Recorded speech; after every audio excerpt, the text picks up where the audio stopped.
So it's been a week since BlizzCon, and a lot of players, myself included, are still coming to terms with the announcement of World of Warcraft Classic. It's something I never thought I'd actually see happen, and J. Allen Brack's ice cream inundated analogy had my jaw hitting the floor alongside everyone else. But here's the thing. Outside of yes, it's happening at some point, we don't actually know anything about it, and from the answers they gave to questions at BlizzCon, Blizzard don't know much either. So for this week, we're going to pick apart vanilla, look at some of the features you think you want but you don't, and decide just how vanilla should vanilla be. I'm just Josh, and this is the Dungeon Run.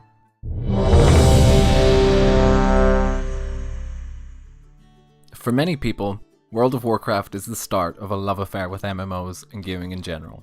It's the first MMO I ever played, and even those who played the games that came before will tell you, WoW had an appeal unlike any other.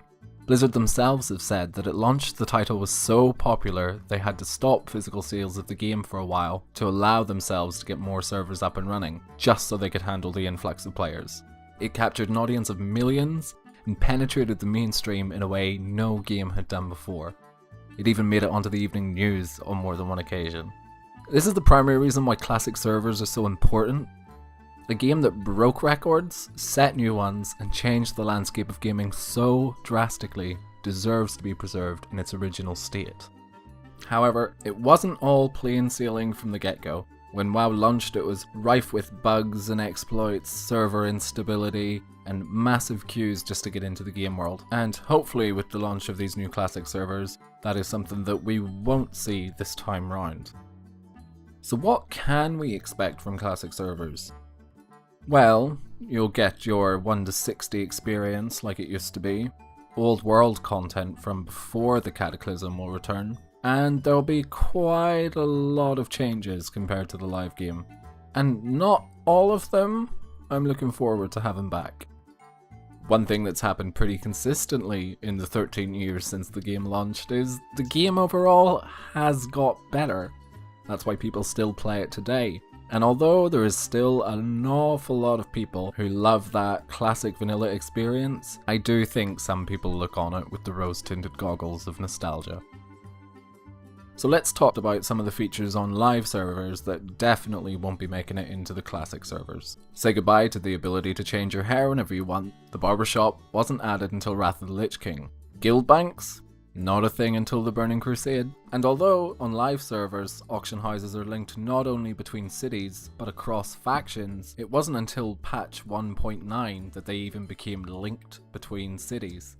That means up until that time, the auction house in, say, Ironforge could have a completely different stock from the auction house in Stormwind. And it's little quality of life fixes like that I hope Blizzard actually implement on the classic servers. Let's be honest, nobody really wants to have to take the deep run tram to Ironforge in the hope of finding a little more silk cloth. And then there's the feature that I'm probably gonna miss the most. Transmogrification wasn't added to the game until Cataclysm, so sorry Mog Hunters, no love for you in vanilla. And of course it's not just stuff that won't be in the game, there are things from vanilla servers that haven't made it through to the live game now. Those class trainers you see in every city that just stand and give you a little bit of flavor text, they actually had a purpose.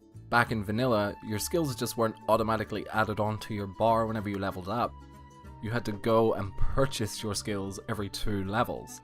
Spells also had multiple spell ranks, so a rank 1 Frostbolt would cost a lot less mana and be a lot less powerful than a rank 3 Frostbolt.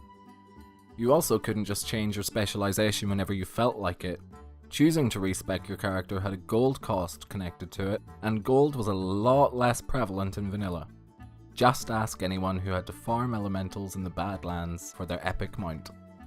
And just like the game has been improved upon since vanilla, during the vanilla patch cycle, things were constantly added to the game and improved upon as well. Summoning stones weren't added to the game until patch 1.3, and back then they were known as meeting stones and had a slightly different functionality from what they have today.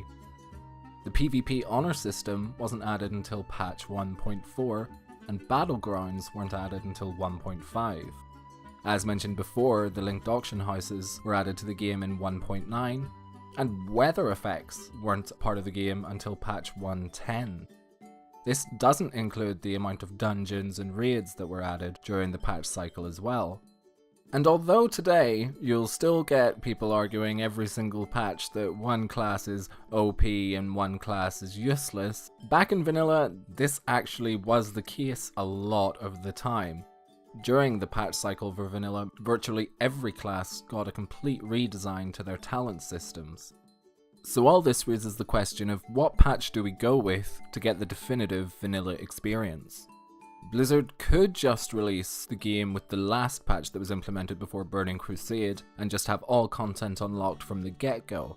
The problem with doing that is that you miss out on things like the opening of Anchorage, a popular server-wide event that I'm sure many people would want to have the chance to relive. Another avenue they could go down is the same avenue that EverQuest 2 went down with their time-locked expansions.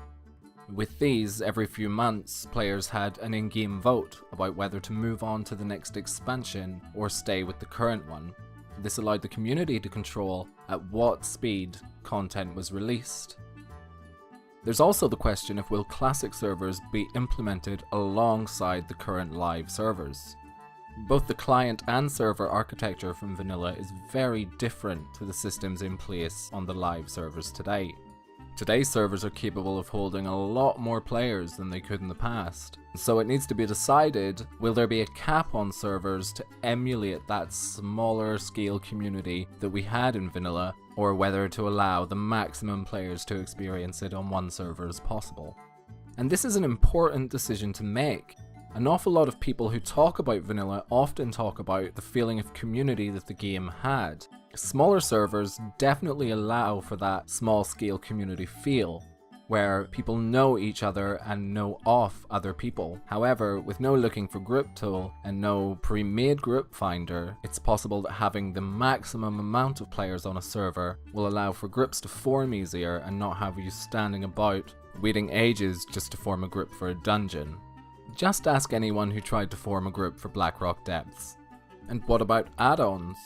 It's one of my favourite parts about live Warcraft today, just the sheer amount and variety out there. But back in vanilla, the API didn't have the same functionality it does today, and so the range of add-ons available was a lot more limited. So there are a lot of decisions to be made and an awful lot of development to be done. Blizzard have confirmed that they are creating an entirely separate team just to tackle vanilla servers. But who's going to pick up the cost for that? Will Blizzard bake classic servers into the current subscription? Will they run them for free, or will we have to pay an additional cost to access them? My ideal classic server would be one with the content and community of vanilla, but with the quality of life changes that have been made since its release. Things such as the HD models we saw added in Warlords of Draenor, for example. And this is part of the problem. Everybody has their own expectations for what these classic servers should be, and Blizzard can't tailor it to everybody's wants and needs. So there are always going to be people disappointed, and there are always going to be people complaining that this isn't as vanilla as it should be. But the important thing is that we are getting classic servers in some form, and it is an important piece of gaming history to preserve. And although they may be a long time coming, and I really don't think we're going to see them anytime soon, it's good to know that they are on their way. And really, we have players from the private servers like Nostalrius to thank for that. So that's it for this week. If you enjoyed the video, give it a thumbs up, and please subscribe to my channel, it helps me out a lot. If you didn't like it, don't like it, and let me know in the comments what would your ideal vanilla server be. I'll see you next week for another episode of The Dungeon Run.